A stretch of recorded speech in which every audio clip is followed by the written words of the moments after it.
right, welcome back, everyone. We have got a special guest here, as many of you may know. I love history.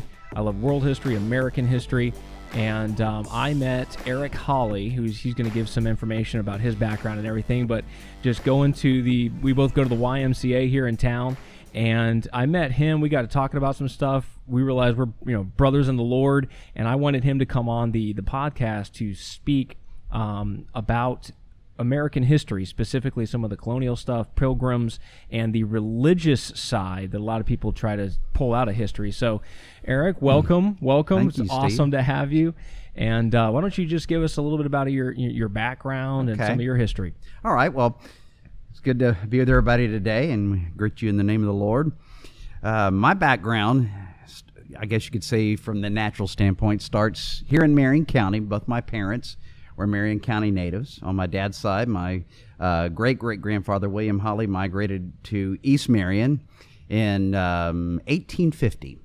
And he was the first family to settle east of the Ocklawaha, on the east bank of the Ocklawaha River. My mother's side was from West Marion, when Levy and Marion were basically one county. And I have a great-great-great-grandfather, a Rawls. He was a Rawls.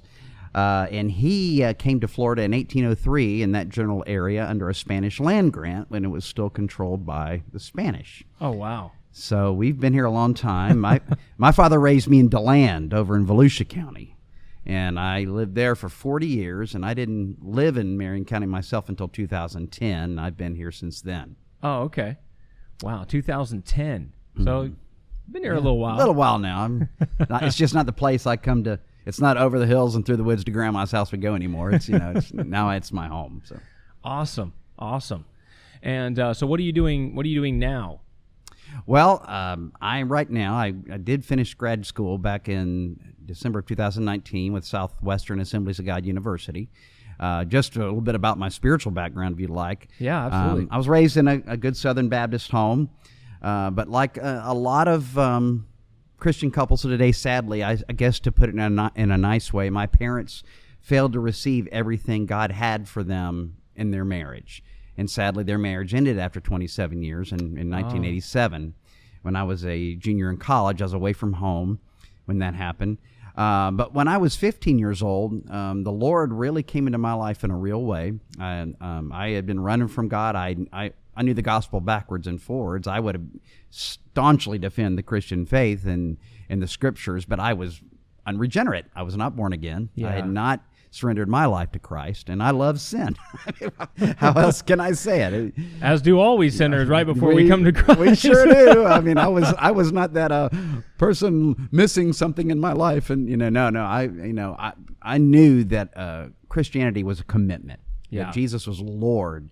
But his dealings and his conviction never let up. And when I was 15, through the witness of some local teenagers who had come to Christ that were friends of mine, I surrendered my life to Christ in October of 1980 and had a real powerful experience of the Lord just a couple of months after that in a revival meeting when I just felt his call, the infilling of his Spirit in a very, very real way. Wow. In my life. And it was on the fast track after that. I mean, it was no looking back. The fact that my parents' marriage was falling apart seemingly just didn't seem to faze me.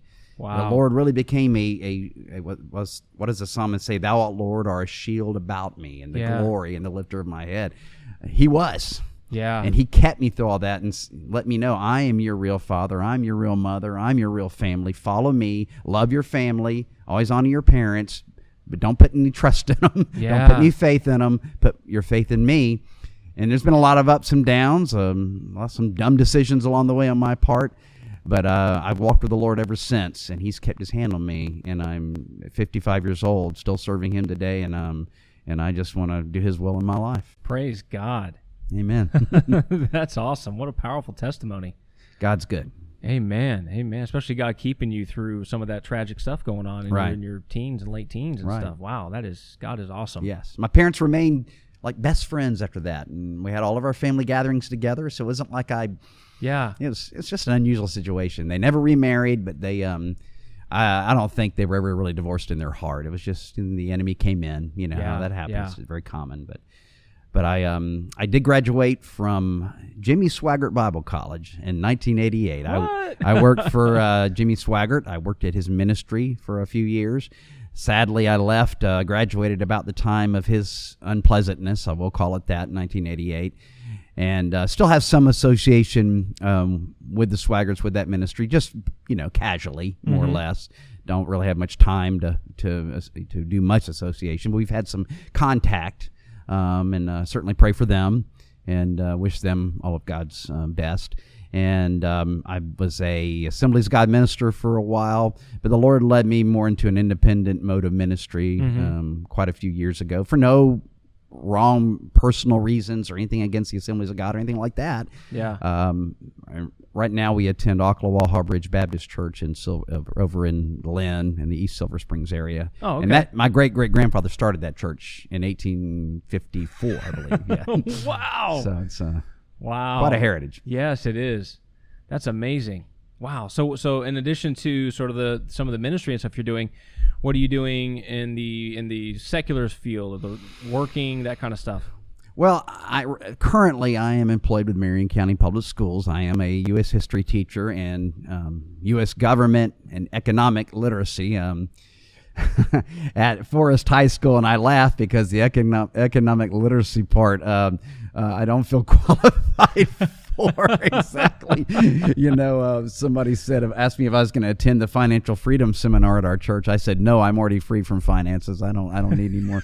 I'm totally set free from them. I don't have any. No, that's a little bit of an exaggeration, but that is what I do currently. It's I am praying about other areas of of avenues of vocation. We do have some applications in at some churches. Only about 3 right now, as far as a pastoral type role. Yeah. And we'll continue to submit resumes in that vein, and just really want to feel. And I don't know how long I'll live. I'm 55. I'm in decent shape, but we're not promised tomorrow. But I just really, the calling is still so strong, and I just want to. I've never moved into full-time ministry. A lot of volunteer, part-time ministry in my life, but I really feel like the Lord's saying nope. Head in that direction, and I'll open the doors. So we're doing that. We're just trying to be obedient. Yeah. Wow. I know you and I had talked a little bit about some of the just stuff going on in the teaching side of things, and how you really enjoy the U.S. history and that kind of thing. That's what kind of brought us together. And I love history. I'm not in no way a history teacher or anything like that, but I like to learn and grow, and you learn a lot from history, actually. When you start looking at history, you start realizing how things that Scripture actually talks about, there's nothing new under the sun. You start to realize how that really is true. Like, it's just so often things just are kind of cyclical. Like, this has kind of happened before. And so we've kind of talked about that. And I know in society today, people try to pull out any and all references, even with our country, to God, to the original founding, and I'm talking about even going back to like the pilgrims and stuff.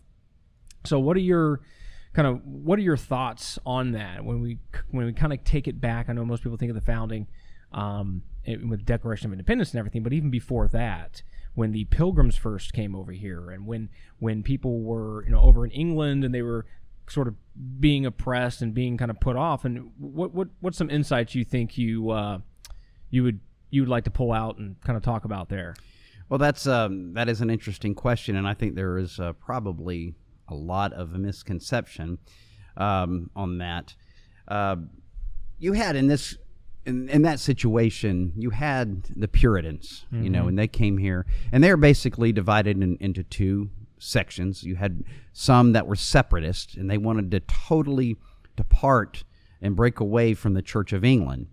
And you had others that were not separatist, who wanted to remain with the Church of England, but wanted to be like that city set on a hill that would be a shining example to the mother church, which they did feel was going astray and apostatizing, and they wanted to be from afar that example. So maybe that righteousness and that revival and that purity would kind of drift back across the Atlantic. Okay. And so you had those 2 camps.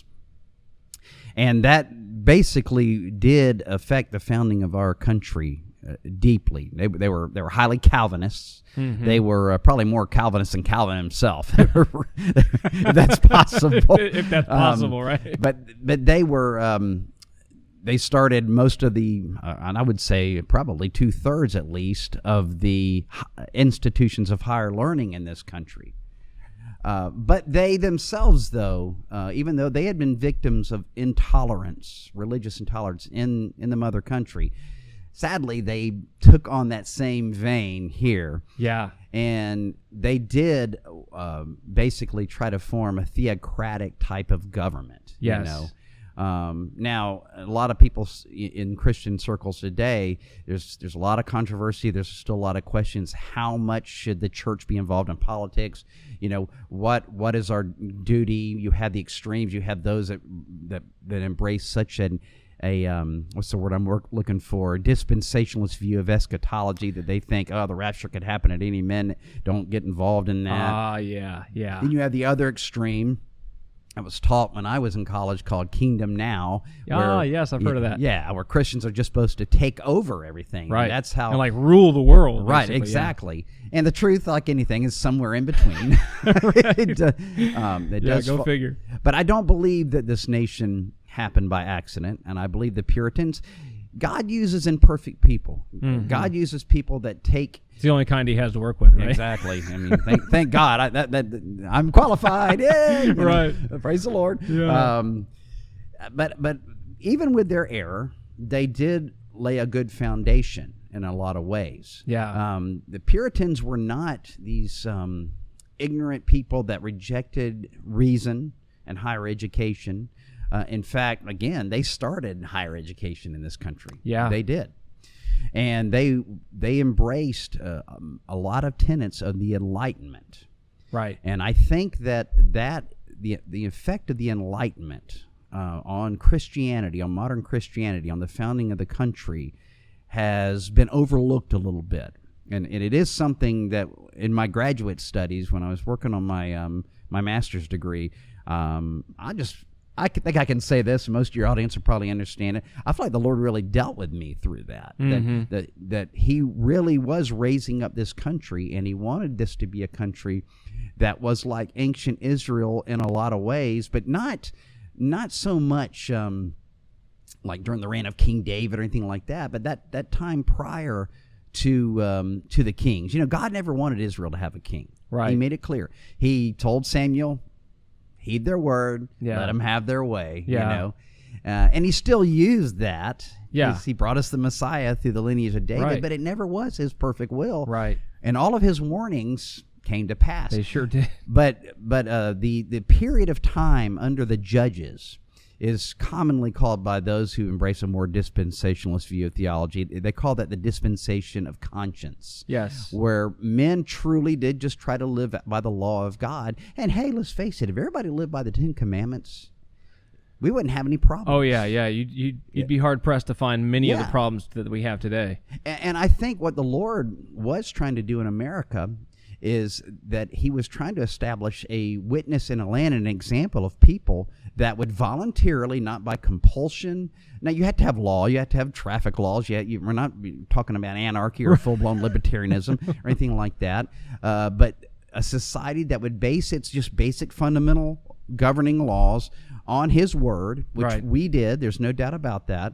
But just basically, but people would just live their life, mind their business, and it wouldn't, but yet it would not cross into theocracy, mm-hmm. where you have a few judges, a few Puritan judges, dictating, and burning people under the suspicion of being a witch when they probably weren't. I had one of my great grandmothers was a victim of the Salem witch trials. Really? Yes, I can't remember her name at the moment, but I do have the documentation of that. Oh, and by the way, just to give you a little bit more, I am a direct descendant of William Alden, who was on the Mayflower. What? So yeah, see my tie here. I'm as American as you can get here. Wow. And I had the document. I'm a member of the Mayflower Society. They did it was verified, documented, the whole thing. But through the Puritans' influence and through the Enlightenment influence, the Enlightenment, and anytime you want to butt in, please do. Well, I'm just here listening and facilitating. Okay. So what I get out of the Enlightenment came about, in the 1700s, and it had it really burned bright for about 100 years, and it was where people began to embrace reason more. Now, some people call it, where man became the sum of all things, and the term humanism came about. And we as Christians, we hear humanism, and we're like, yeah. There's a thing called secular humanism, Right. but the type of humanism that even the Puritans espoused and believed was the way I could put it in more understandable terms today. It's like we take the book of Proverbs. One of my college professors told me that to help his relationship with God, he read a psalm every day. But to help his relationship with man, he read a proverb, one of the proverbs every day. Yeah. And basically, the type of humanism we're talking about here, and I don't like the term, and please don't freak out on me if you're watching this for using that term. I'm just relating to it how it was thought of in the context of Christianity back then, was that men had inalienable rights, God-given rights. People like John Locke began to look at mankind, and they did begin to look at the laws of nature, and they saw the hand of God. That doesn't mean all of them were fundamentalist evangelical Christians like us, but they did believe that through nature, God demonstrates himself. They fully embraced the idea of a creator. Like the Romans 1 idea that even if you aren't taught specific theology or Christianity, just nature itself will lead you in that direction. Exactly. So that we are without excuse. Right. Right. As Paul said in Romans 1 and 2 in those places.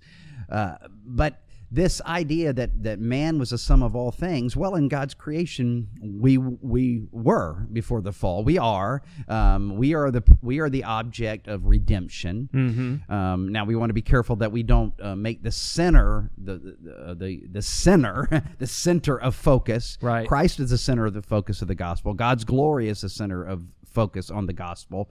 Christ purchased us for God.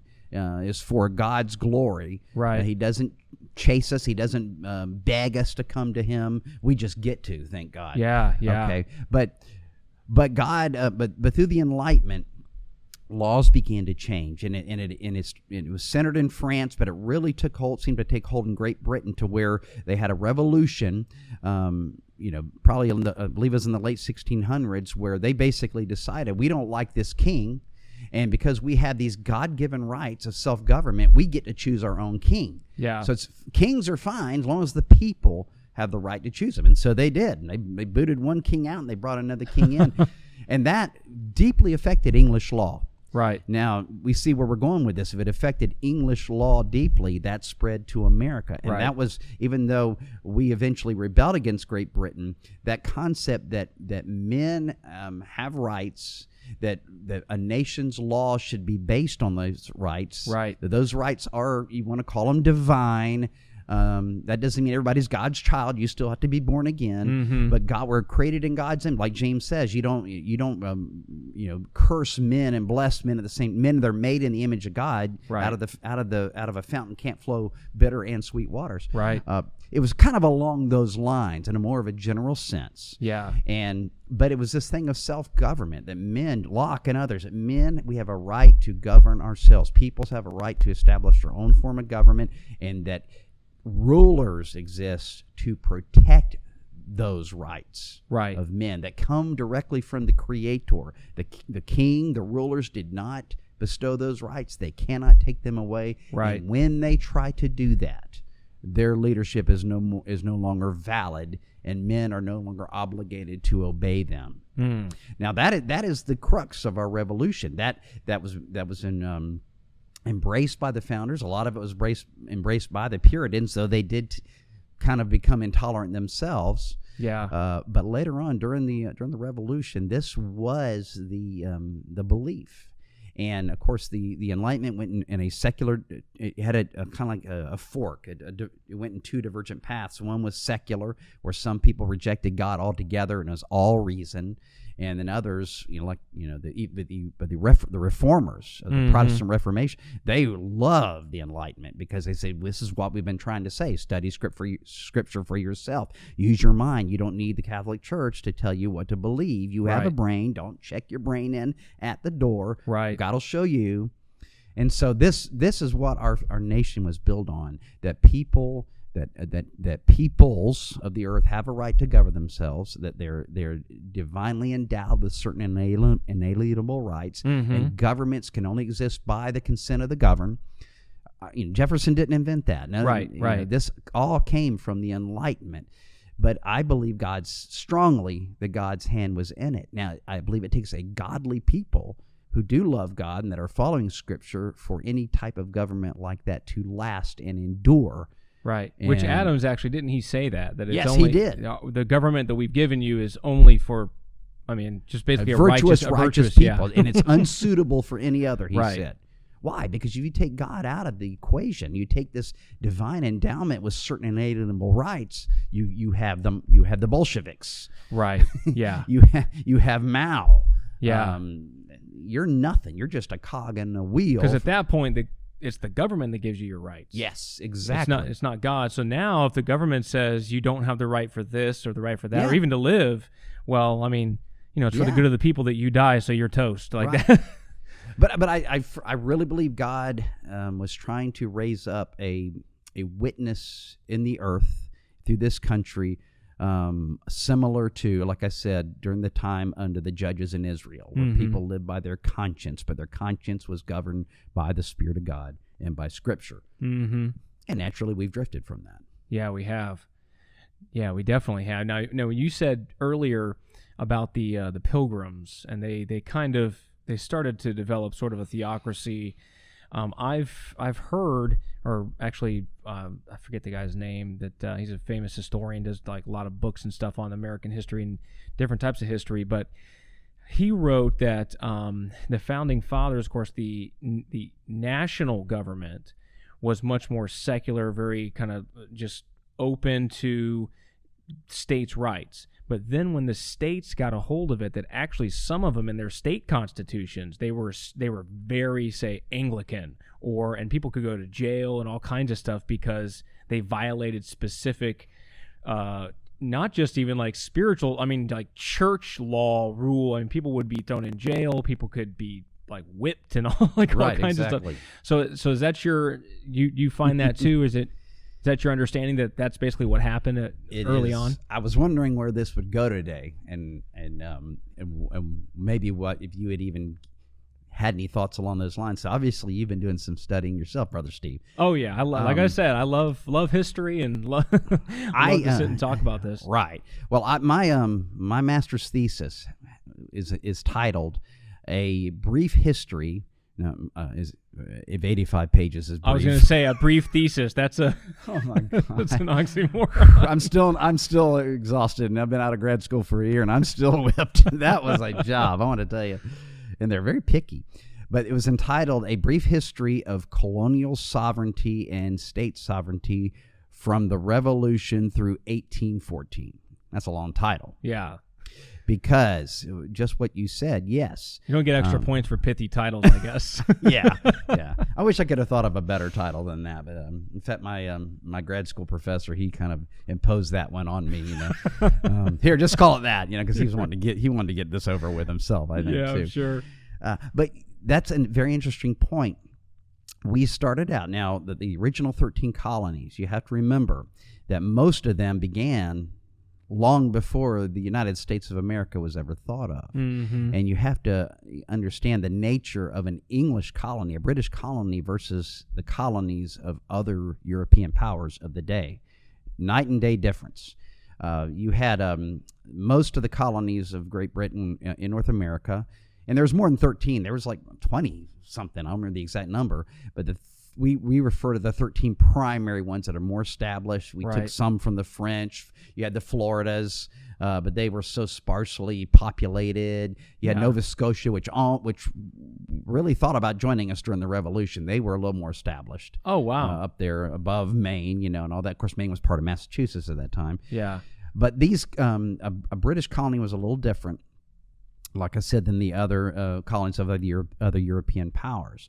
Thomas Jefferson, it was Benjamin Franklin, actually, in talking about the nature of an English colony, just to paraphrase, he likened them to as close to being an independent country as a piece of land can get without actually being one. Oh, okay. They were so close, even under the British umbrella, as being members of the empire. The self-government they were afforded was really remarkable. And this is where I think people a point that is often missed in American history. You had Virginia, Virginia, 1607. Okay. Wow. Declaration of Independence did not happen until 1776. Right.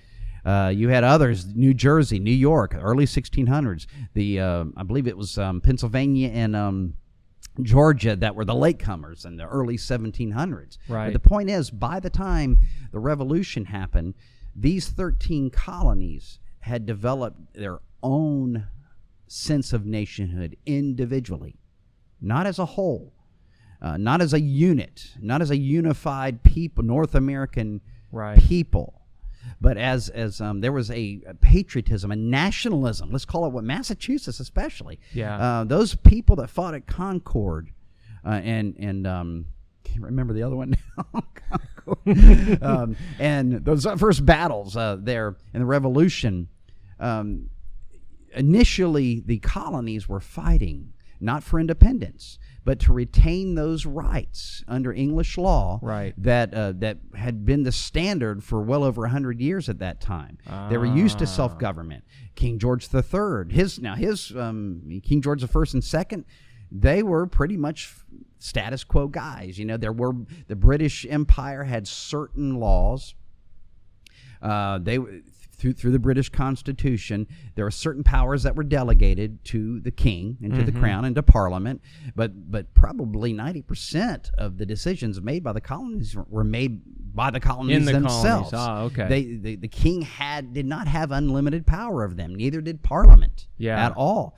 But another fact is that these 13 colonies, they were not united in any political sense. They really didn't even like each other. At times, it took British troops coming in to keep them from going to war with each other. Oh, wow. Now, some more modern historians will claim that they were essentially one American people long before way back. And it's just not true. They absolutely were anything but. They were Virginians. Yeah. They were New Jerseyans. They were North Carolinians, South Carolinians. And they were very, very jealous of that identity. Which is why the Constitutional Convention was so difficult. Very because everybody much was so. so used to thinking of themselves as we're different than them. To come under one banner in Right. any respect was difficult. Yeah, for they them. didn't trust each other at all. It's amazing that they could unify and fight Britain. Yeah. And it really is. But even by the time, as they did, now there was a time, there was suggestions made. You had the Albany Plan that was proposed by Benjamin Franklin, and even with Franklin, he made this statement that the colonies, the king granted the land,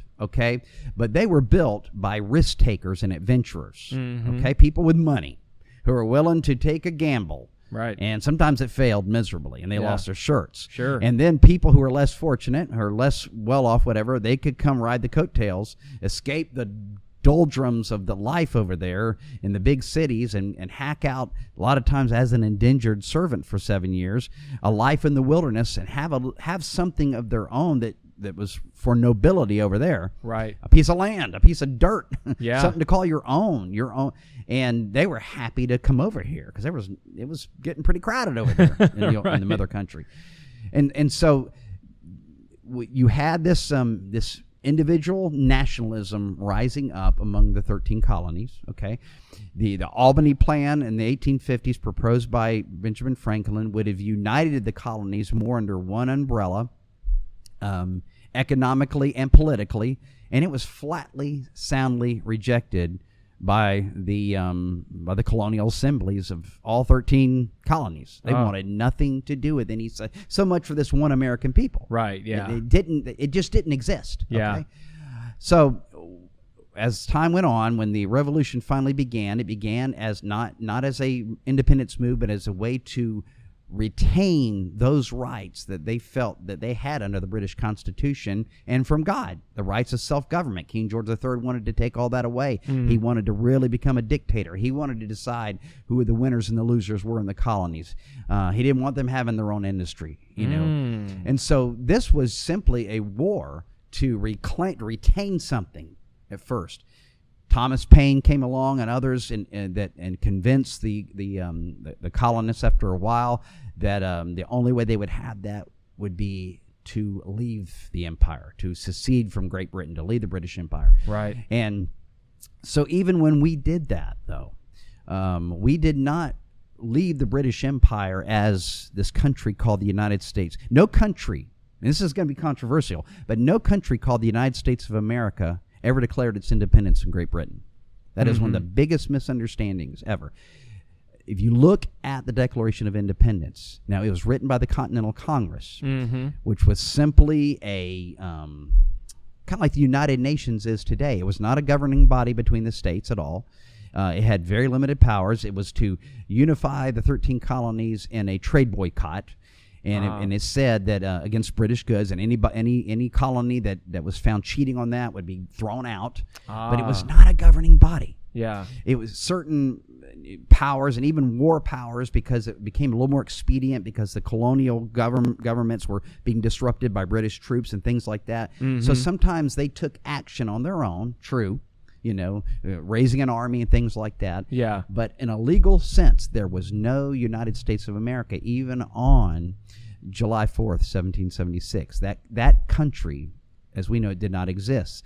They did soon after the Declaration of Independence basically announced what was already a fact, that these colonies are free and independent states. Right. They already were. You had several colonies that had already written their own unilateral declarations of independence. And the Continental Congress encouraged all of them to do that. Get state governments. What's a state in that context? The Declaration of Independence refers to Great Britain as the state of Great Britain. A state is a country. Yeah. And then those 13 free and independent states, now, they formed the Articles of Confederation, which was our first constitution, that did not go into effect until 1781. Okay. That is, March of 1781 is the birth date of the United States in reality. George Washington bemoaned because it took all 13 states to ratify the Articles of Confederation for it to become the law of the land. It was passed in 1777 and didn't go into effect for 4 more years because you had Maryland was the holdout. Maryland refused to ratify over land disputes, the Western territories. Who would administer that land? The Confederation government, or the states keep that? And Maryland didn't have any land, and they didn't think. There's a big dispute about these landless states that didn't have all these Western possessions like some of the bigger states.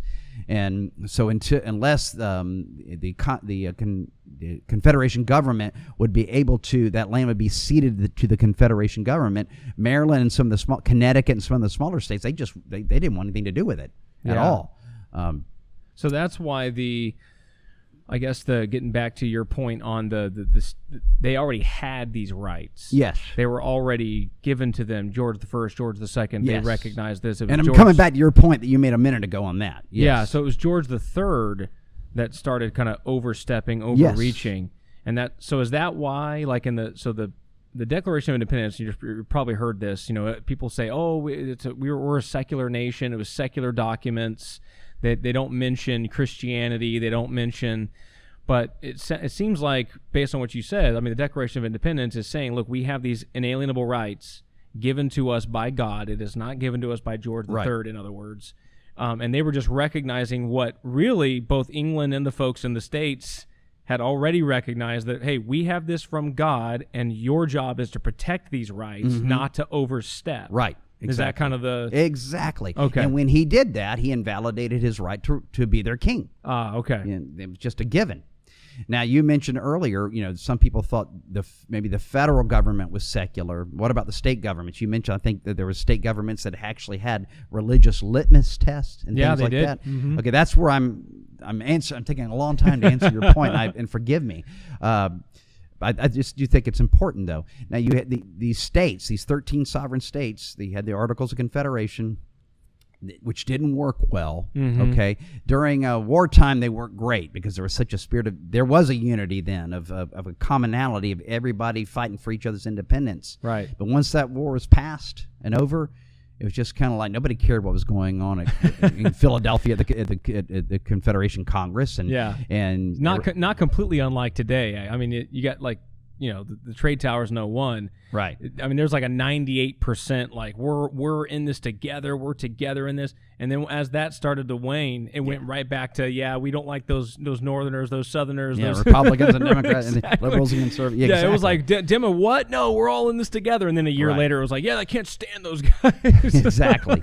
But you're right. The states now, when the Constitution came along, the Constitution's purpose was not to greatly enlarge the federal government, but basically to give the federal government that all the states agreed needed to exist to give it an independent avenue to perform its delegated duties. Right, okay. And who delegated those duties to the states? The states. The states did. Right. And so they had to become a trust. It was a trust issue. Like, okay, because under the Articles of Confederation, there's a lot of similarities in the two documents.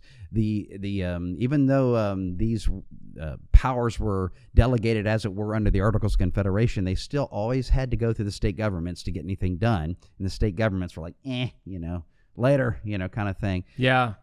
Okay. So now, under the Constitution, those rights or those duties, or the delegated duties of the federal government are, as well, Madison called them, few and defined.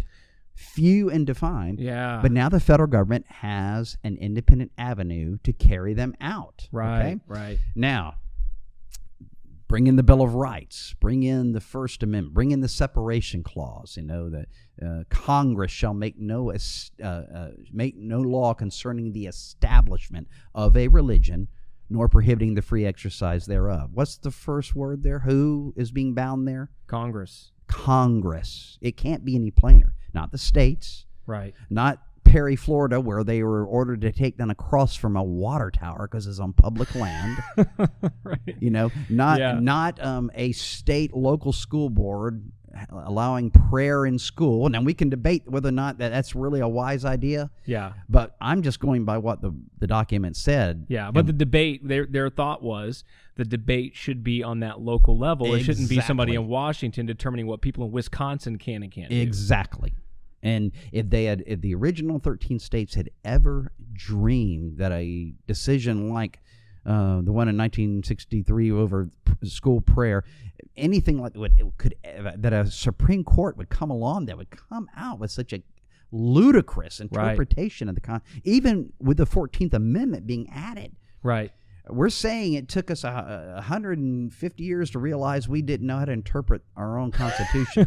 Okay? The men who wrote it didn't even know what it meant. They had no idea. We know better now. Oh, yeah. But so getting to the Bill of Rights, my understanding is that was a very controversial thing because in the Constitution it was that the rights of the federal government, they're very few, they're limited. And there was one camp that was saying, no. There are some rights, like for the Bill of Rights, they're so sacred we need to spell them out. But the other camp, they weren't against rights.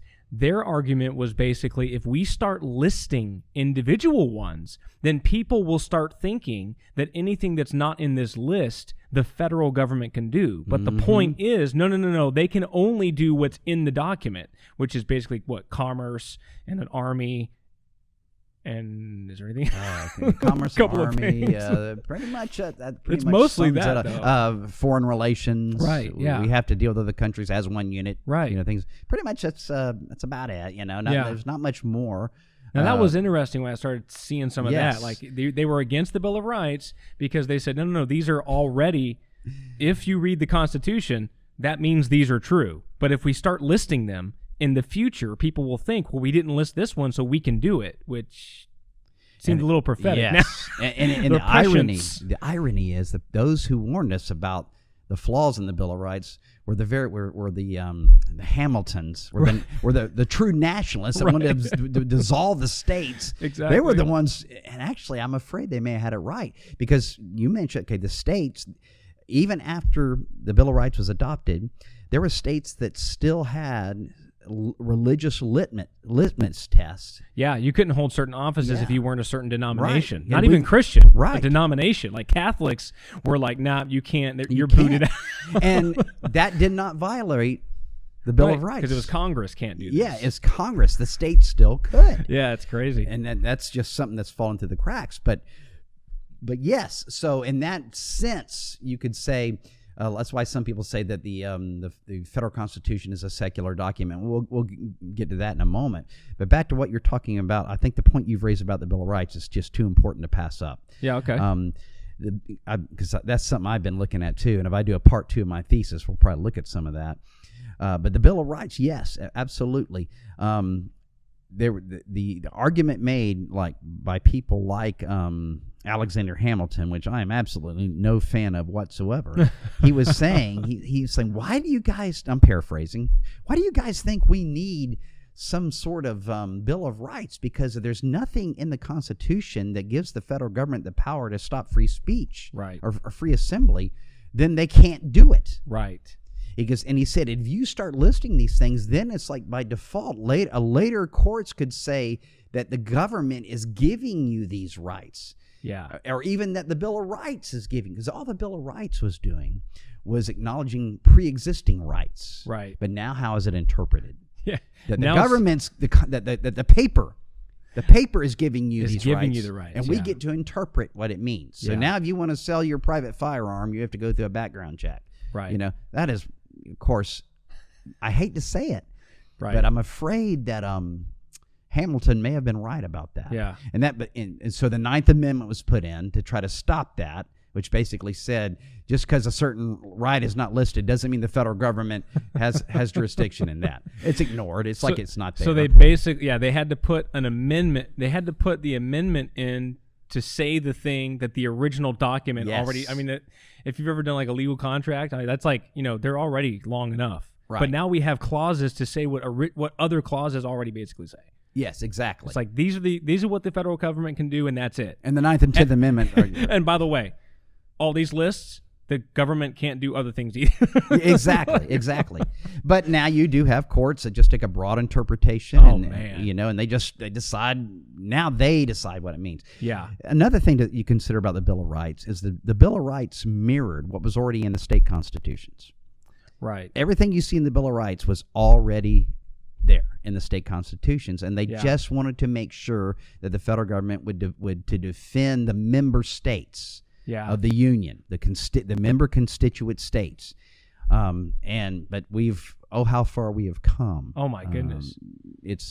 And I think this is, and I don't want to jump too far ahead in the discussion, this is where I think the Christian community, I think we need to become constitutional scholars, every one of us. I think that over the years, I lived back in the 80s during the moral revolution with Jerry Falwell, the moral majority and things like that. And everything became about abortion. Everything became about homosexuality. All good stuff that we need to. But I think where we've missed it is that as Christians, I think we need to make these things constitutional issues instead of moral issues. Now, we know in our hearts what God is pleased with and what he's not. Yeah. But as I see the Constitution, the states have been robbed of the right to govern themselves in these issues. Yeah. It's ridiculous that 38 states can pass laws in their Constitution defining the traditional biblical view of marriage, and then one court can come along and just wipe it away on a whim. Right. 5 people. Yeah, exactly. 5 people out of 300 million, 330 million, whatever we are. 5 people can overturn what 50 sovereign states. 2/3 of those people. I mean, even in California. Yes. I can't remember, was it Prop 8 or whatever it was in California? It didn't pass. It was like, no. Traditional marriage is marriage, and then 5 people can decide we know better than everybody else. Right. We're going to force this down your throats. Yes. And that's exactly what the Founding Fathers were afraid of. But how has the church reacted to it? Well, we just need to elect somebody that's going to appoint better judges. Right.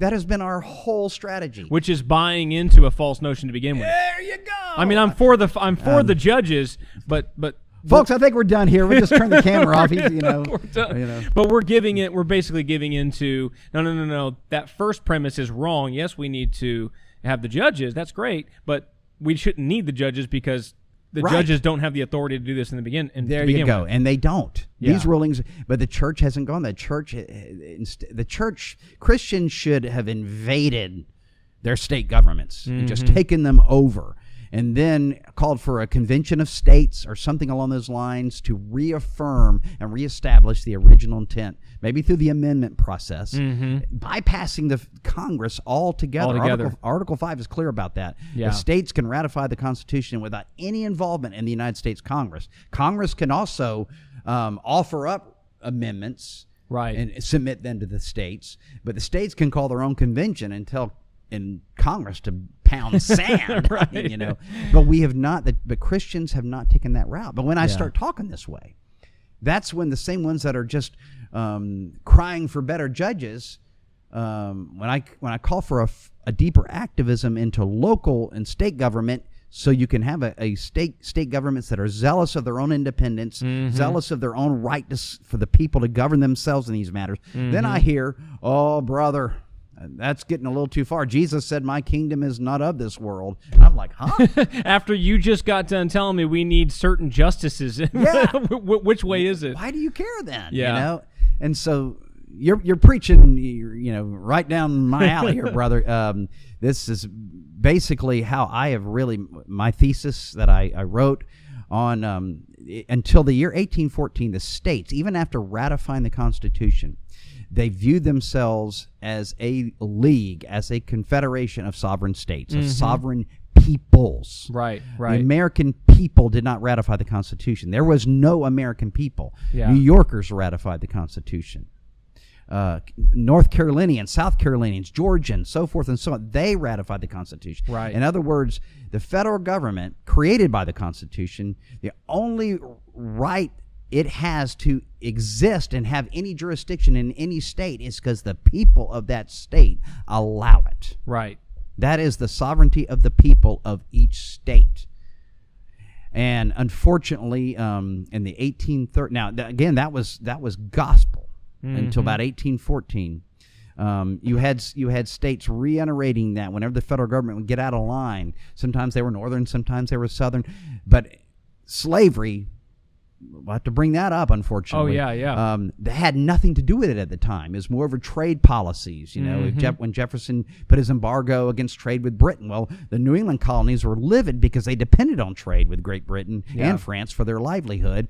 And they're like, wait a minute, you're violating the Constitution, and we're sovereign states. And they reiterated that in their protest. We are free and independent sovereign states, and we don't have to listen to laws that are not in accordance with the Constitution, not made in pursuance of the supremacy clause. Right. And that went right on up, and you had that in the late 1700s also with the Virginia resolutions, the Kentucky resolutions over the Alien and Sedition Acts and things like that, penned by Madison, the same man that penned the Constitution, penned by Jefferson, the same man that penned the Declaration of Independence, that the states are not bound under the premise and principle of unlimited submission to the central government. The central government is a creation. Right. It's an organ. It is a common agent of 13 sovereign states. That when I say sovereign state, I want people to understand. I mean nations, countries.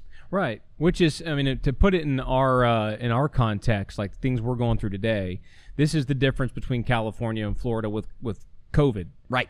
You've got, Governor Newsom basically running the state like a dictatorship, yes. and people, follow the science, depending on how you want the science to speak. Yeah, what it means today, I'll mean something else tomorrow. And it just, exactly. And but then you've got DeSantis, and things have been open since, last year. We've had things open. We've had a lot more freedoms. We've had all this stuff. And really the difference between the states in the way of like deaths per capita and stuff, there's no, you can't mark any kind of difference. And certainly not that California is better or that New York with Cuomo is better. Mm-hmm. And again, if with a strong federal government, you could tell all the states you're going to all lock down. But with sovereignty amongst the states, California can say, hey, we're going to lock down, and then Florida can say, oh, no, we're not, and then if you don't like California, you just move to Florida, right? Which a lot of people are doing. And where would you rather live right now? I mean, economically well, we know because speaking. Tennessee and Texas and Florida have all the people coming to these states. And there's and see, that's how the founders intended. They intended the states to remain laboratories of democracy, to where, hey, let's talk about government-run health care. Well, let a few states try it. The rest of us states will sit back and watch and see how it goes. Vermont, Bernie Sanders' country, they voted it in. Yeah. And it lasted about 3 years, and they voted it out. But they want to impose it on the whole union? You got to be kidding me.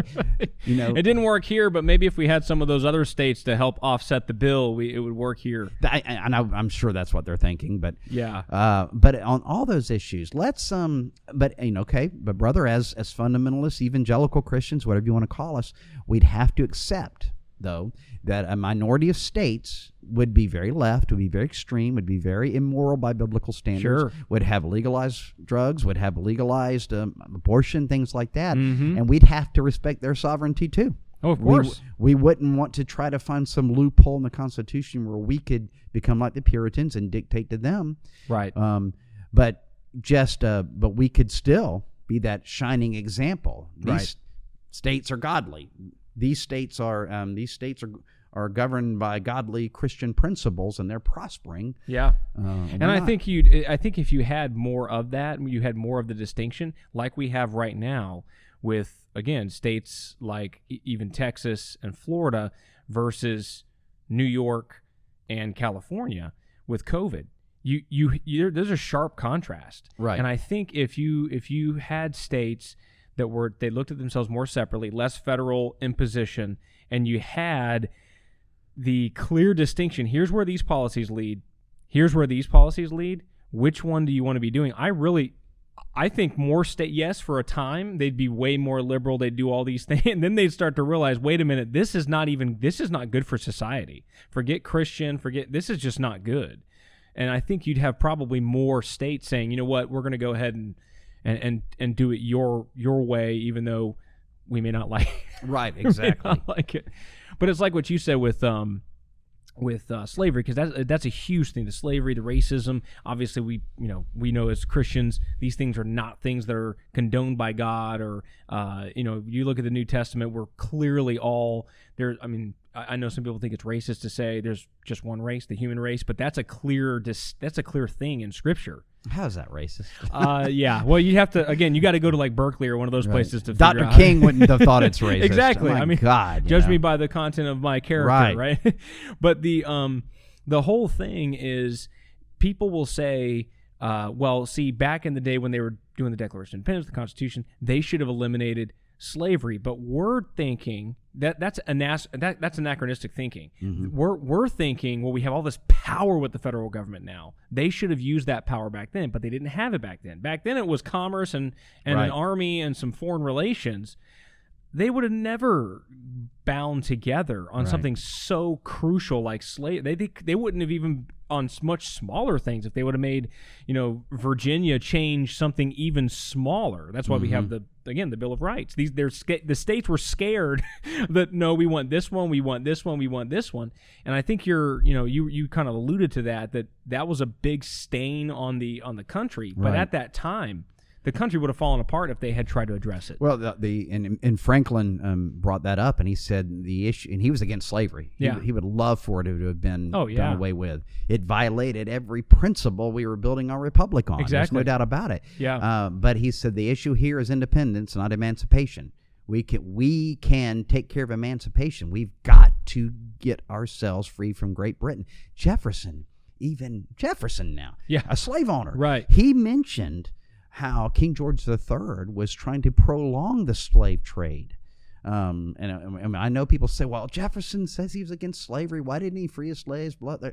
Yeah, good point. I don't disagree. I understand. Yeah. But he wanted to include in the original text of the original draft, he brought up slavery and King George III's prolonging of it. Mm-hmm. And it was Franklin and Adams that told him, good gesture there, but you better take that out of the final draft because you might offend some of our slave-owning brethren here. Right. And we need to win independence, and frankly, we need their money to do it. But that's also, Jefferson was like most of us. I mean, we have ideals. Like, we might know this thing's incorrect, wrong, I'm struggling with it, I'm battling with it, right? I mean, you take somebody that is a drug addict that realizes they are, and they have tried to stop, and maybe they've even gotten off, right? They've gotten off drugs for a while, and then they go back to it, or they can't stop. So I think I think giving him what I would say, you and I would probably say a little bit of grace in his decisions with how quickly he got, he wrote things or said things or not getting rid of his slaves, things like that. He clearly knew that slavery was wrong, though. Right. I mean, in his writings, in his personal dealings, and so did many of the other founding fathers. And really, the issue was more so we've got a priority list, and if we fight this battle right now, we will lose both battles. The South will back out; they're not going to get rid of slavery and the industry and all that stuff, and we will lose against England. Mm-hmm. So what they decided was, let's win the war over here, right, and we'll unfortunately kind of kick the can down the road and deal with this later. Now, obviously, in hindsight, we can always go back. We can always go back and say, hey, it would have been better to do it this way or that way, but there's no guarantee. What for all I know, what would have happened was they break up, the South pulls out, they lose the war against England, and then England comes in and puts slavery all north, south, and all over the place. Right. So I mean, we really don't know, and it's difficult. When history, it's 20/20 hindsight. And at that time, actually, all 13 the original states were slave states, though it was minuscule in the north compared to the South. It's still that's just a point there. Yeah, which of course we know, Christians know. I mean, again, historically, the majority of abolitionists, England, the United States, all over the world, they're Christian people. Yes, exactly. And it's the Christian ideal and a Christian ethic and Christian understanding of the people being made in the image of God, right, that lets people know, wait a minute, this is wrong. And even the founding fathers knew that. We have these ideals, we're writing them down in our documents, and yet we're not living them out. And it did torment a few of them, actually. Mm-hmm. Well, we're talking about Jefferson, and maybe in this discussion we should get to whether or not he was really a deist, what were his views on Christianity, the Bible, things like that. Well, he liked Jesus. He just didn't like the miracle. He did his own Bible, right? He basically tore out all the miracles, and then he kept the basically. But even then, there's a certain context of the times we have to look at that stems back to the Enlightenment. Okay, mm-hmm. Enlightenment, like I said, it burned bright for about 100 years. And what we look at racism, we look at slavery, we look at things like that. We look at some of the mistreatment of the Native Americans. Though the Enlightenment was meant to uplift man, yet in some ways, some of the divergent paths it took actually tended to tear down. And mm-hmm. I'll explain that. It doesn't mean it was a bad thing overall. You had with the Renaissance thinkers and the Enlightenment thinkers and people like that, they believed there was a rational God. Even the deists believed that. They believed that nature was governed by fixed laws.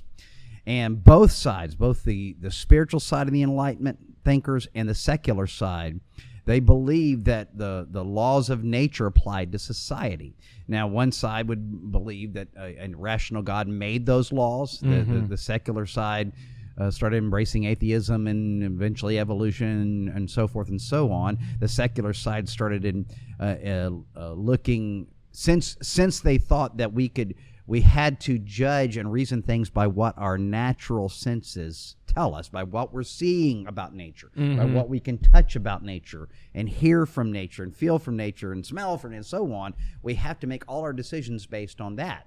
So both of these divergent camps, what did they do? They looked at primitive societies. They looked at the natives in Africa and then the Americas and other places and said, look at that. Our senses are telling us that nature, God's nature, one mm-hmm. side would say, and the cosmos or whatever the other side would say, right. Has somehow made these people different than us. Yeah. Nature is evolving them slower than us, okay? And now the Puritans, people like that, they took it one side and said, let's talk about the secularists. For the secularists started making books about these people are not even human and they're subhuman, things that people like Hitler would embrace later. But the spiritual side said, okay, these people definitely are not as enlightened as us, okay? And it is our job to enlighten them. Now, primitive societies, they had this circular view of history. It had nothing to do with nature. It had nothing to do with their genetics. They embraced a secular view. A circular view of history, and any society has that circular view of history versus a linear view of history, like the ancient Hebrews and like the Greeks and the Romans. They didn't go anywhere. That's just a fact. Right. Yeah. They just didn't view history with it. It didn't have any meaning to them, and so they were in a timeless void where they just went around in circles and in circles and circles. They were just as capable of learning and evolving, and they were no different. But they didn't have DNA tests, and they didn't have the science back then we have today. So these Enlightenment thinkers are looking at it saying, I'm judging them by what nature is telling me, what my five senses are telling me. Nature is dealing with these people differently, and those of us who are more enlightened by God must lift them up. So the Puritans, they were notorious for treating the Native Americans pretty harshly. They tried to befriend them, but when these Native Americans were not open to all this enlightenment, they're like, don't you understand that we're sent by God? We have a mission to enlighten you, right. And you will be enlightened. Yeah, or else. Yeah. Which led to hard feelings. Now, the slaveholders, same thing. Hey, not the most ideal situation here, owning other human beings, but hey, look at how they are in Africa. And this is a step up. Slavery in America is a step up. And they really believe this. They really believe that nature was dictating that the white European Enlightenment people enlighten these lesser humans, even if it meant subjugating them for a while. Right. But it's all based on faulty science. They were trying to be reasoning people. They were trying to be rational and go by science, but their science was primitive. Right. And they didn't understand the reasoning why some societies evolved quicker than others, and they looked at it as a genetic thing or something to do with nature evolving them differently, which gave us the right to do this or do that. So that's regrettable, and that's sad. Yeah. But it's not something, because time has proven that wrong. But there are those that advocate now, let's go back and undo the founding of the country over this. Right. Which is dumb. I'm sorry. Yeah. I mean, it is. I mean, you have to undo all of mankind. Yeah. Because all of mankind has always oppressed each other. Yes. And again, without trying to get too far off topic, but when you look at, like, say, we took somebody in the not me, but somebody in the United States took land from a specific tribe of Native Americans, Indians, whatever you want to call them. Where did they get it? Right. And if you look at their history, well, I mean, some of them, we took it from them, but it's kind of like that movie that Mel Gibson did, Apocalypto, right? Yeah. I mean, scene of that movie. Right? Like the conquistadors are here, like, right? But it's like, where did they get the land? Well, they actually got it from this other tribe over here, and they slaughtered every single one of them because they were stronger than them, and they could, and so they did, and that's where they got it. So where do you stop that regression? Right. And really, it's a matter of, like I think you said earlier, where with the Enlightenment, there was some bad stuff, but bad stuff does not equal the entire thing was bad, and we should throw it all out, because if we go pre-Enlightenment, we probably wouldn't like where we actually got. If you think about it, I was reading a book. I think it's called Bones of Contention, and he talks about the some of the racist leanings of Charles Darwin, some of the things that he said, and some of the things, and again, because if you follow the whole idea of evolution, then you would think, of course, there are people who are more enlightened and more evolved than others. Survival of the fittest. And it is survival of the fittest. And I know some people don't like that, but that is what evolution is. It's part of it. And natural selection. Natural selection and survival of the fittest. But he goes and talks about some of the Aboriginal tribes in Australia. and how that their thinking along the lines of Darwinian thought led a lot of people, as they were colonizing and stuff like that, to just wipe these people out, just completely not even care, because their language was not evolved. They had zero like art and culture, basically taking up space. And it was just like, okay, these people are just like animals, so there's no reason not to enslave them and really just slaughter them if we want to. And so again, I'm not saying all atheists or all people who ascribe to Darwinian thought are evil and vile and they want to kill. Right. And it's the same thing with Christians. It's no, people in general are mean and awful and evil to each other. And so we would literally have to undo the entire human race if we went along those lines. And we have to say, this was good, this was bad, let's toss the bad, let's keep the good. Exactly. Because the Enlightenment, even with this heirs and originally, you had the when at the time of the founding, I think 38% of people even were going to church. And a lot of it was because of the remoteness of places and things like that. Mm-hmm. And then you had the first what they call that, the first Enlightenment. What's the Renaissance? Great Awakening. The first Great Awakening came along, and you had the Whitfields, you had the Edwards. But Whitfield, he was over here, and Wesley, I think, had been here, and they preached strongly against slavery. Mm-hmm. But as Whitfield spent more time here, and he looked at some of the laws, he realized that immediate abolition was just not going to happen. Yeah. Even if we remain part of the British Empire, it was not going to happen because of certain colonial laws, that it would take a long time for those laws to change. And so he opted out. Some people, I read in Christianity Today recently, rethinking Whitfield, because what Whitfield did is he kind of just accepted reality at the time. Mm-hmm. And said, I wish that all slavery could be abolished right now. It's going to take probably another generation for it to happen. And so he did the best thing he could do, was try to more humanize American slavery, right, in the colonies.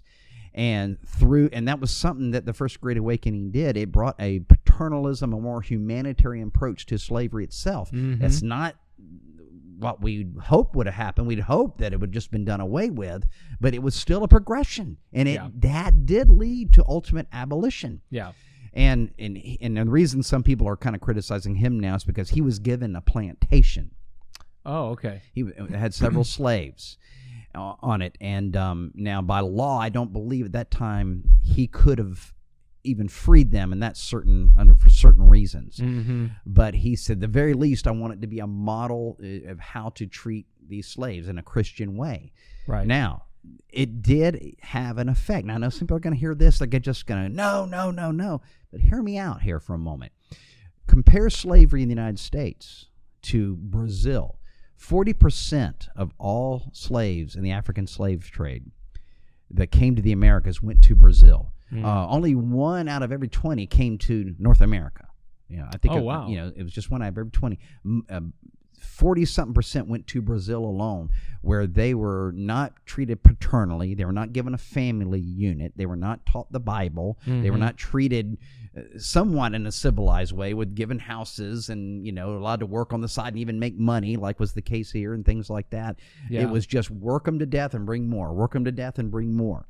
Terrible. And so with us, though, the effect of the first Great Awakening had more of a Christianized version of slavery. And mm-hmm. and look, I know how this might be taken, and I don't want it to be taken the wrong way, that I'm in any way condoning slavery. No, of course not. But I'm just showing the progression of abolition, and it started in steps. It started with we're gonna try to apply godly principles to these people. We're going to treat them humanely. Now, certainly there are times families were separated. Yeah, there was sometimes some owners that were brutal. That still happened here. That did happen. Yeah. But compared to the rest of the Western Hemisphere, and it's night and day different, there was a conscience here that was developing, and that's the point I want to make. It was developing. Yeah. Whereas in other parts of this hemisphere, it was not. Yeah. At all. Under Spanish rule, it wasn't happening. Yeah. Okay?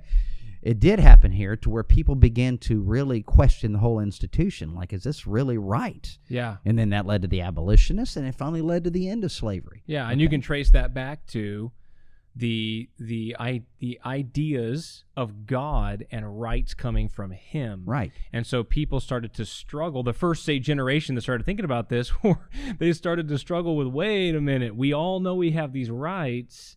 Why don't they have them? Why don't they have them? And guys like Whitefield, they came over, they're preaching against it. This is wrong. This is sin, whatever.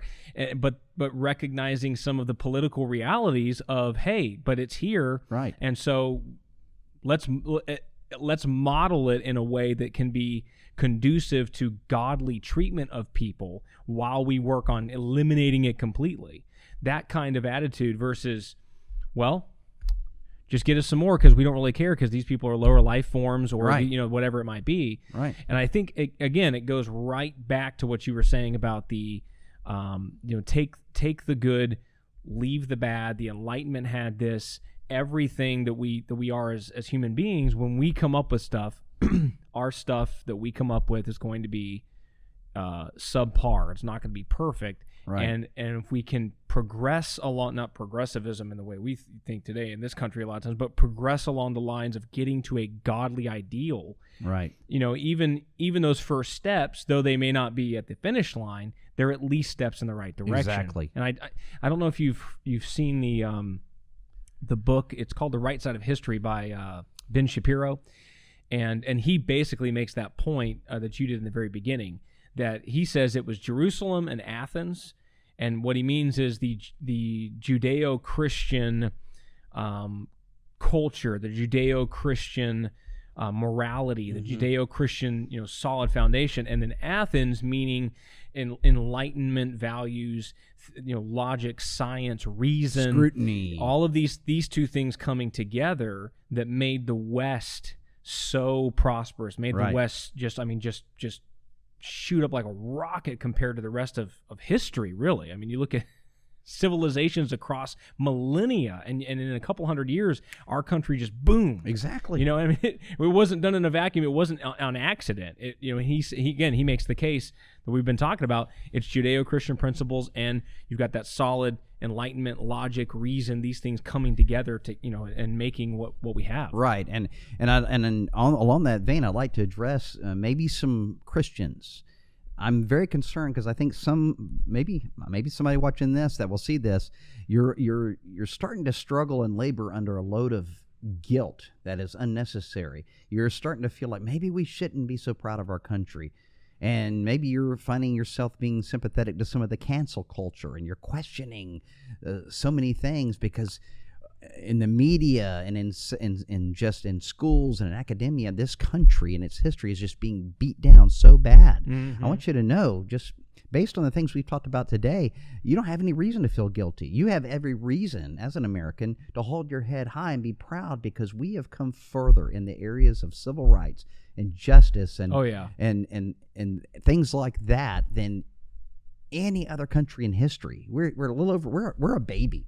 We're a young country. Oh, yeah. And we have drug the rest of the civilized world kicking and screaming into some of these areas right. because they didn't want to be shown up by this new kid on the block.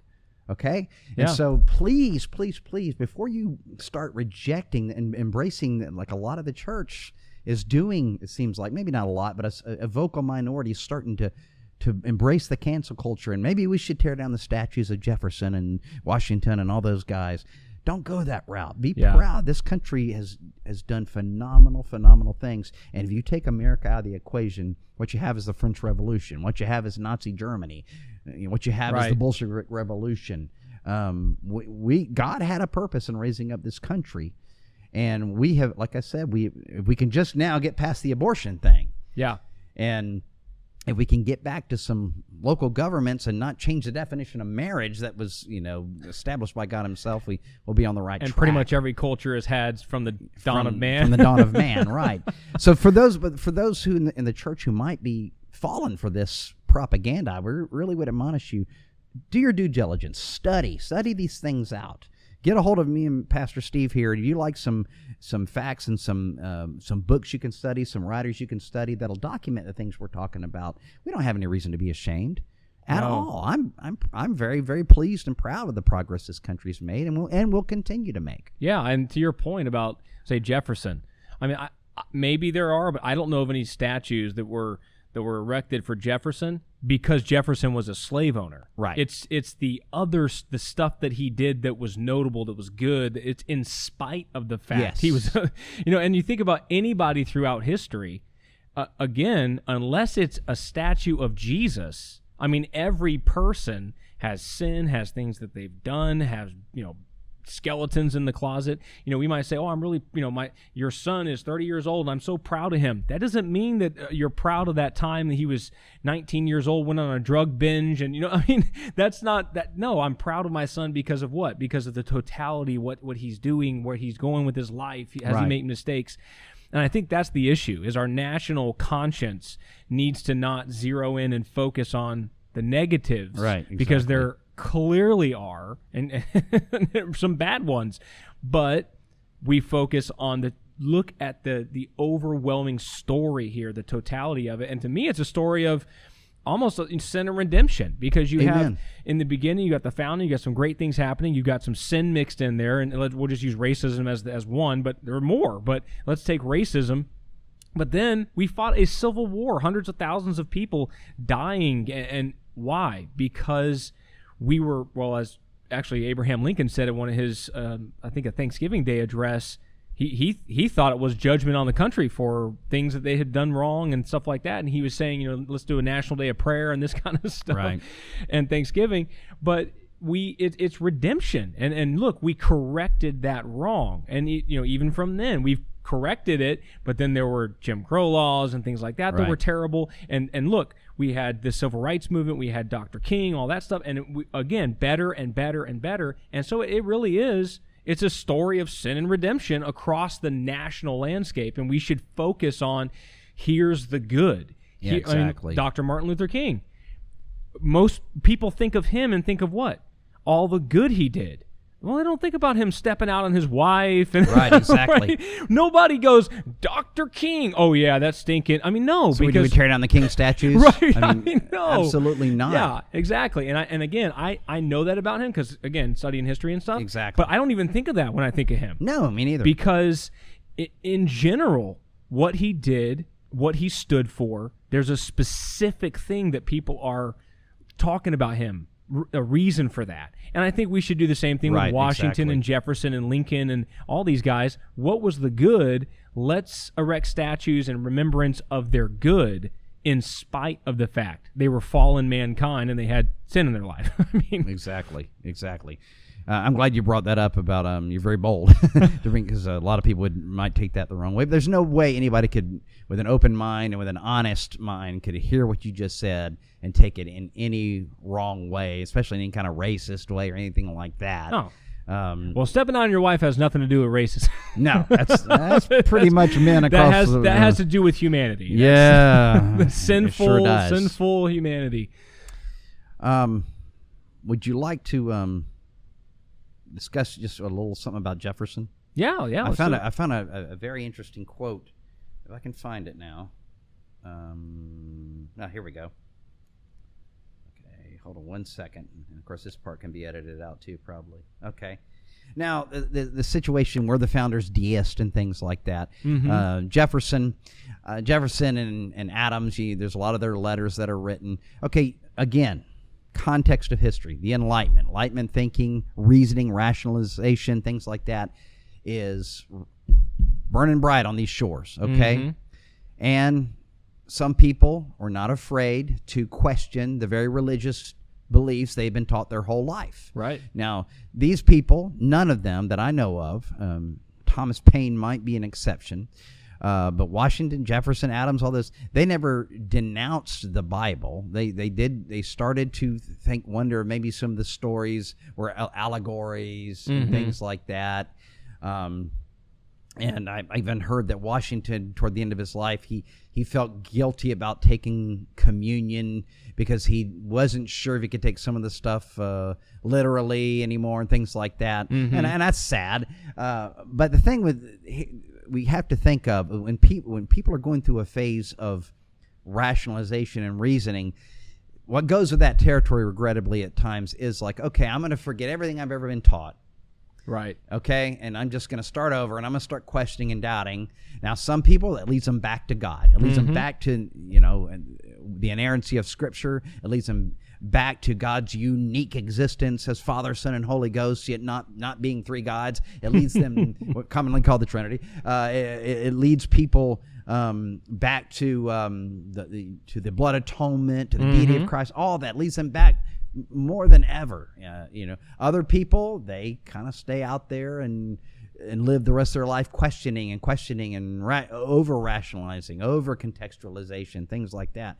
But does that mean where Jefferson was when he actually breathed his last breath? I don't know. We'll find out one day. Yeah. But was he a full-blown deist, as some claim? Well, I'm going to read a quote in his second inaugural address, okay? And you tell me, Brother Steve, does this sound like a true deist to you, okay? Mm-hmm. Now, this is a snapshot. Again, this is a snapshot in history. This is where he was at that point in his journey, let's say. Right. Okay? Now, this is the last paragraph of his second inaugural address. He says, I shall now enter on the duties to which my fellow citizens have again called me, and shall proceed in the spirit of those principles which they have approved. I fear that any motives of interest may lead me astray. I am sensible of no passion which could seduce me knowingly from the path of justice, but the weakness of human nature and the limits of my own understanding will produce errors of judgment, sometimes injurious to your interest. I shall need, therefore, all the indulgence I have hereforto experienced. The want of it will certainly not lessen with increasing years.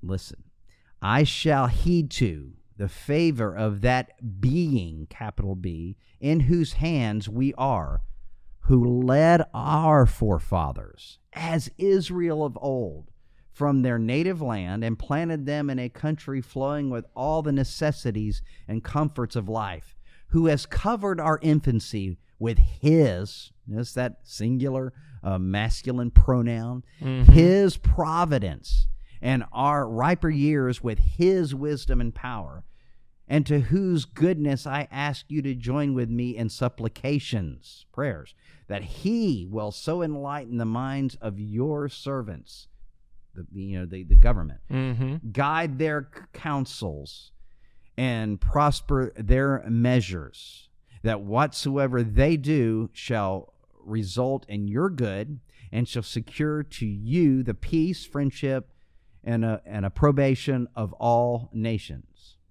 Now, is that a deist talking? Oh, absolutely not. Yeah, there's no, for those that don't know, a deist basically is God got everything wound up and he's completely disinterested. He has no interaction. So you don't seek the favor of a deist. You don't talk about his providence. You don't talk about him leading in any way. Right. You certainly don't pray to him and ask other people to, do supplication to a god, because a deist, basically, he got it started and he's peace out, y'all. You don't evoke Jewish fables, right? Yeah. Definitely not the promised land, but I think that pretty much answers the question. I think he struggled, and I think a lot of it was the free thinking. I've got a 15-year-old daughter. I'm probably going to have that battle with her, raised in a Christian, spirit-filled home, and I try not to panic. And she says, I just really wonder sometime if she likes to argue about the order of the home. Did God really put men in charge? And I'm going to boss my husband. I'm going to be in charge. And I'm like, oh. So, okay, honey, well, let's look at God's wisdom and what does that really mean? Okay, yeah.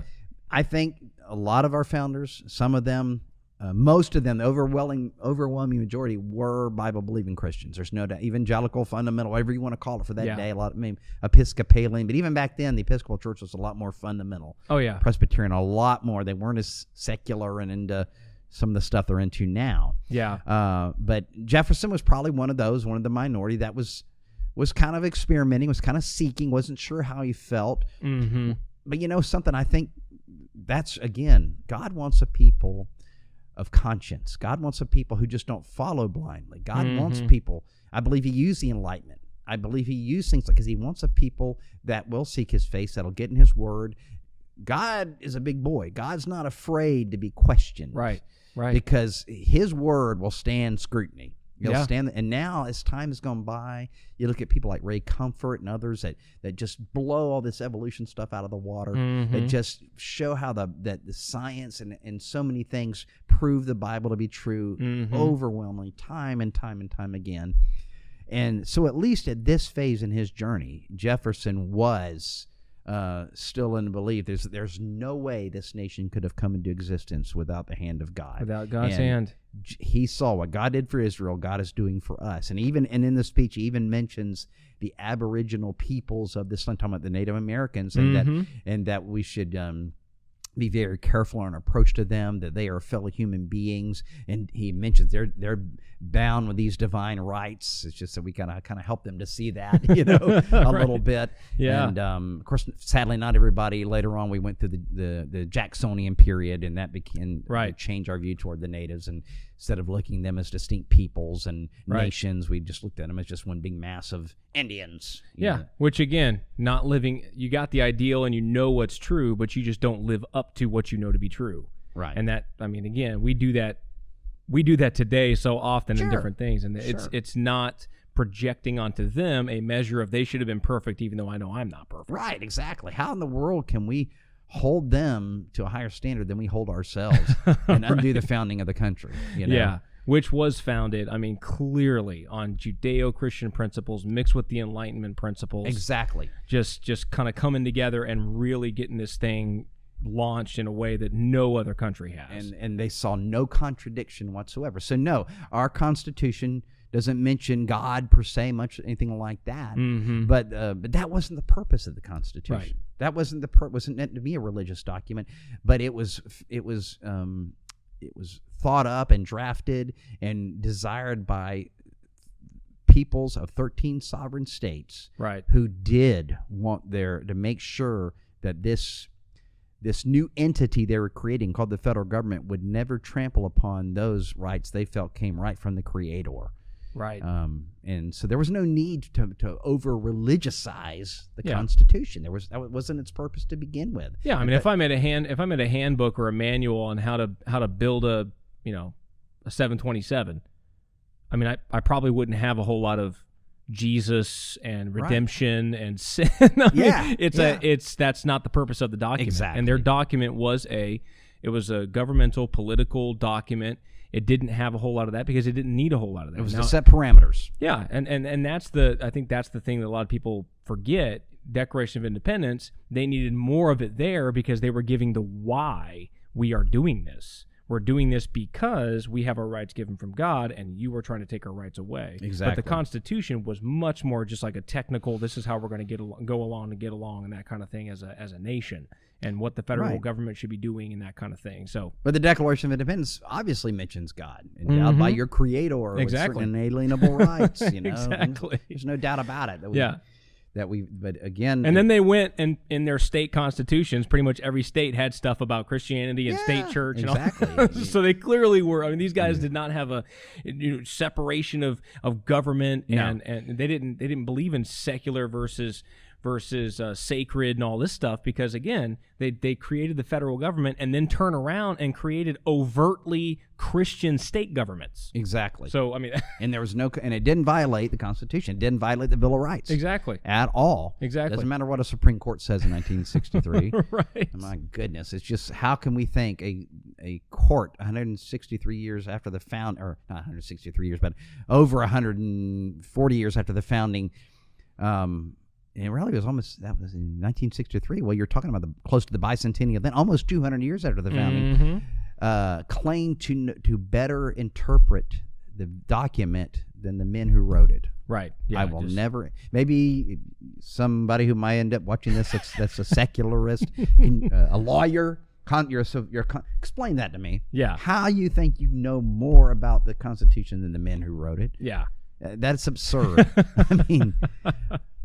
But what do we do about it? And that's the thing. What is the church's role? I think we all can affirm that there's going to be a literal second coming of Christ someday. I'm not dogmatic on my eschatology. You don't boot out all the premillennialists and the amillennialists and all those guys in the Great Awakening. I hate to say it, that they were almost all amillennialists. They were. I mean, they were. And that's probably a discussion for another time, is how religion ended up affecting post-revolution America, and the divergence between North and South, and the North was the Bible Belt at one time. Now the South's the Bible Belt, but that didn't mean the South was anti-Christian. It wasn't. Yeah. There's just a lot of history, and it's just almost too much to go over in one setting. There of how Christian thought has evolved even in this country, and how much the church should get involved. But if it wasn't for activist Christians, you wouldn't have had the women's right to vote, anti-slavery. Yeah. And then it led to things like prohibition too, and then we can debate on whether or not that was a mistake, or not, and are we being overly puritanical in our approach and trying to impose things as will instead of following conscience, and it didn't work out too well. Yeah. How does that relate to illegal substances now?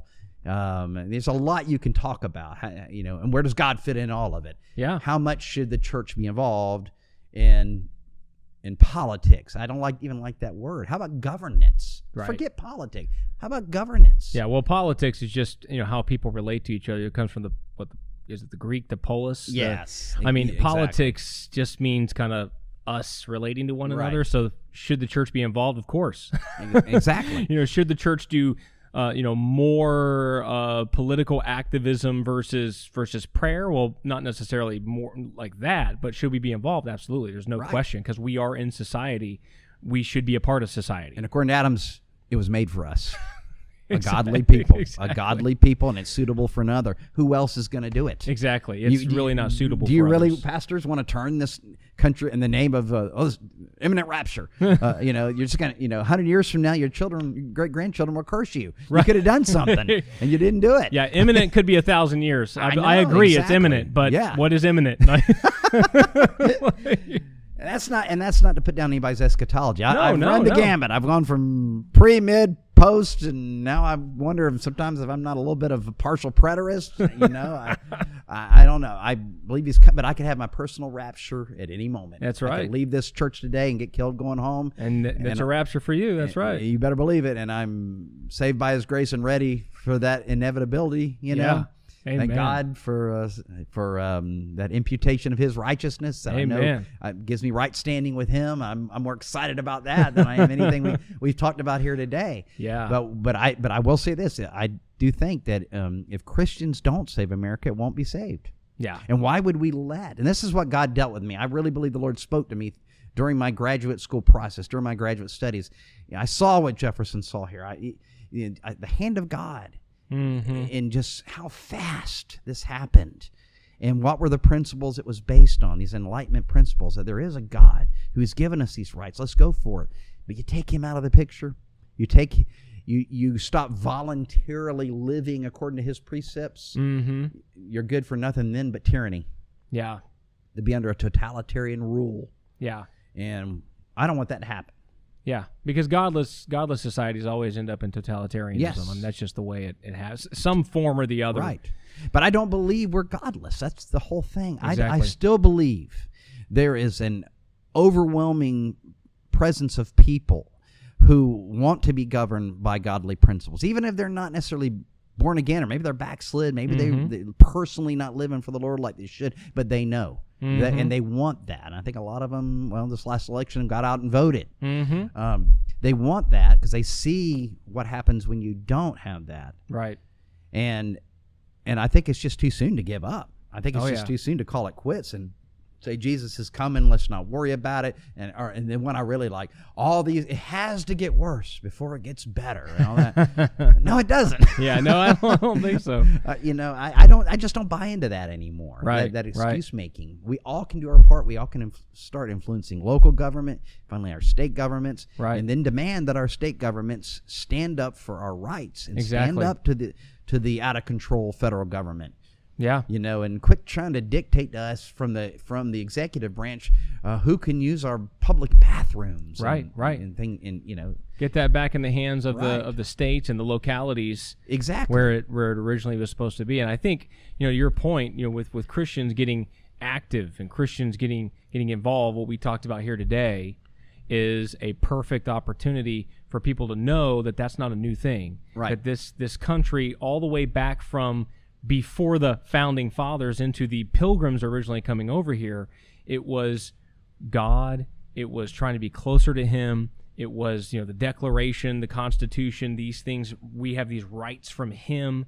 And so I think it gives people kind of ammunition or a foundation to realize we as Christians are not supposed to be out of society. We're not supposed to be away from society, hiding in a cave, waiting for Jesus to come rescue us. But we are supposed to be out there in the world, being the hands and feet of Christ and influencing people, because that's what the founding fathers intended. Like you said, Adams said it's only for a righteous people that this form of government even makes sense. Right. If people want to get like in touch with you or had questions or follow up, do you have any contact information or anything that people could connect with you on? You want my email address? Yeah, just give your email address. EricFlintHolly@yahoo.com. My middle name is Flint, Flint. Holly is Holly. Just Hollly. My full name, all one word, no spaces. EricFlintHolly@yahoo.com. Eric's with a C. And pretty simple email address. And awesome. Hit me up. Awesome, Eric. This has been awesome. Thank you so much. I could sit here another 2 hours, but I'm not sure if the podcast would survive it. It might blow up. But this is great. I'd love to get back with you and maybe dive into one of these topics. We covered a lot, but Right. maybe dive into something a little bit more, deeply in the future sometime. It'd be awesome. Hey guys, hope you enjoyed that content from Bread Breakers. If you enjoyed the content, give us that thumbs up. And if you have any suggestions on future content or anything like that, don't forget to leave us a comment in the comment section. Also, subscribe and hit that notification bell. That way, every time we put out something new, a new video, a new interview, whatever it might be, you will be notified. We will throw some additional videos and playlists up here on the screen. And as always, God bless you. We'll catch you on the next video.